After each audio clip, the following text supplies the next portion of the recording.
হবে প্লিজ। কে রে মেয়েটা? তুই ওর চিনিস না?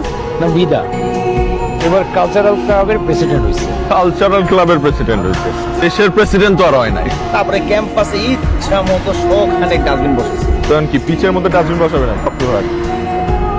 এই যে এনি প্রবলেম, সমস্যা কোন আপনার? আমাদের ফ্রেন্ডশিপ ডে প্রোগ্রাম হবে, তাই নাচের রিহার্সালের জন্য এই গ্রাউন্ডটা আমাদেরকে দিতে হবে। এই গ্রাউন্ডটা ইয়েস। কিসের রিহার্সাল? নাচের? সরি, এখানে প্রফেশনাল ম্যাচ নয়, এসব চলে না। আপনারা অন্য কোথাও গিয়ে এসব করেন জানেন? আপনারা অন্য কোথাও গিয়ে খেলেন, আর ক্রিকেট তো আমি যতটুকু জানি মাঠের খেলা। আপনারা একটা কাজ করেন, আপনারা মাঠে গিয়ে খেলেন, গ্রাউন্ডে কেন? আমাদের এখন ডেনুটা লাগবে, so get out from here and thank you. You are not welcome, because এই গ্রাউন্ডটা কোনোভাবেই আমরা আপনাকে দিচ্ছি। রিয়েলি রিয়েলি হয়তো অনেকটা। আমি বলেছি ডেনুটা আমাদের এখন লাগবে এন্ড দ্যাটস ফাইন।